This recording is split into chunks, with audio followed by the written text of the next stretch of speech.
Okay, what we're going to be doing today is a grip reduction using heat. Okay, if you look at my 17 here, you can see it a little bit better. That's what I'm talking about.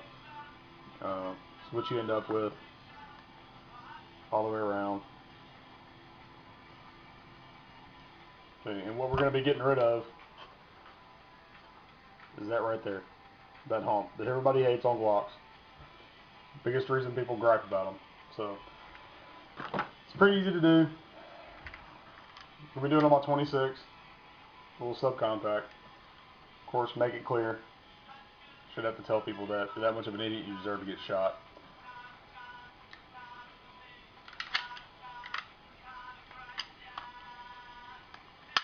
So we're going to field strip it. All you need is just the frame. You put the slide off to the side.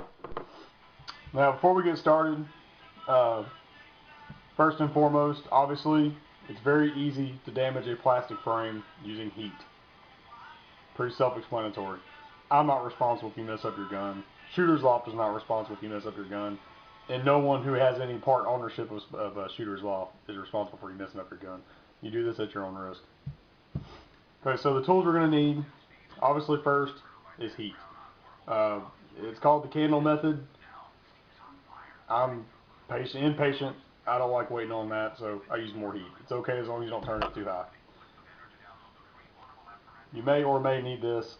Just depends. This is a 180 grit sandy block. You can kind of knock down the edge. You see where I did my 17 not too long ago. Okay, if you want stippling, which you'll probably have to do something after you get done doing this, because obviously you're putting heat to it, it's going to kind of melt the edges a little bit, is a soldering iron. That's the tip I use because I pretty much only do one pattern. I've messed with other patterns, but this one was the one that works for me, and yeah, so it works. So this is what I do. Okay, anyway, moving on. First thing you're going to do, and about the only thing you're really going to have to do to actually get rid of the hump, is you get a little fire going. Yes, I'm indoors with a blowtorch, probably stupid. So you don't want a whole lot of heat. You don't need much. Just about like that. Okay, you don't really need it up too high. So let me tilt the camera up here a little bit so you can see what I'm doing. Okay. The key here is to just use indirect heat. You may have to actually put it on there, but maybe not. Okay, so you just kind of hold it out here a little bit, and you just want to get it hot.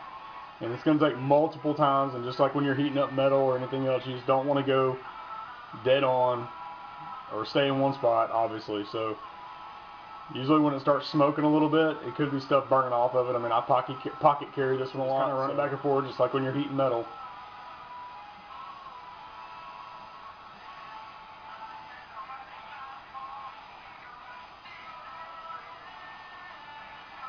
Just want to heat up the whole area where the hump's at, because that's eventually what we're going to smash down. You see I got a little bit too hot there. Started smoking. And it will catch on fire too, by the way. Okay. So we'll come back over here. Okay.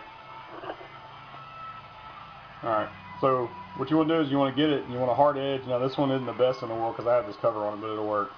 And you just want to roll it while you're flattening it out. Just like that. Okay. Even pressure while you're flattening it out. And you just want to go back and forth just like that. Okay, now it's going to start cooling off. When it starts cooling off, you're going to have to reheat it again. It's probably going to take a couple times. Okay, but if you look at the back of the half moon area right there, you can see that it's already starting to flatten out a little bit. So, and that's basically all you do.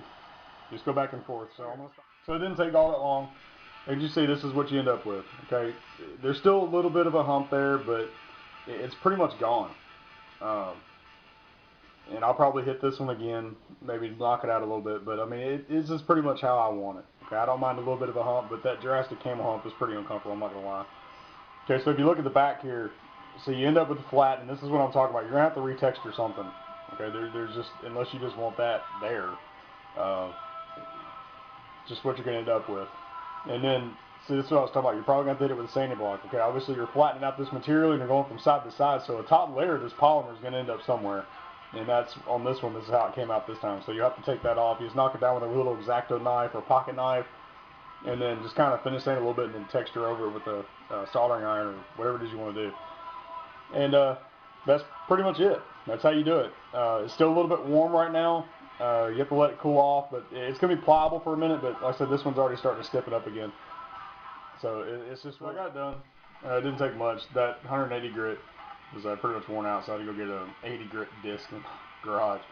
But you see, I got it back pretty much even again. It looks like hell, and it's going to, because, I mean, obviously that's some rough paper, but anyway, I mean, I'm going to fix it and straighten it out because I got to restiple it. So, but this is what we pretty much end up with. We're back. It should be hot enough. So now we're going to do some stippling. Again, we got to fix that texturing back here. This is the pattern I like. It's very easy to do. Basically, all you're going to do is just make a bunch of little dots over and over and over again, and then, you know, very close together, and you end up with this. So it's kind of real close to there's bunch of different patterns people do with stippling. This is what, well, quite honestly, this is about the only one I can make look, you know, what the fuck. I've experimented with a few others and got them looking halfway decent, but this one works. I can do this one well and not screw it up too bad. So, but I know Old Man River, Gran Torino, he's done quite a few with straight lines, and they actually look really damn good. So maybe we can convince his old ass to do some videos on how to do that. But anyway, like I said, it's really easy to do. You're just going to do a bunch of little dots.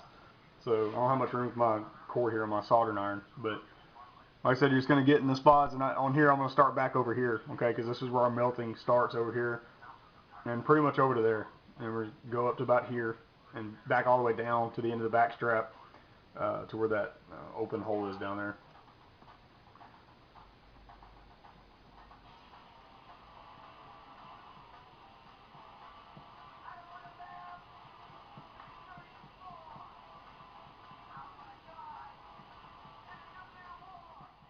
So I'll finish up the stippling, and that's what we end up with. This nice retake. And again, you can see the big difference because it's freshly done, and then of course that's all nice and dirty up there. But that's it, and that is using heat to do a grip reduction on a Glock. It's very simple, very easy, and this is it.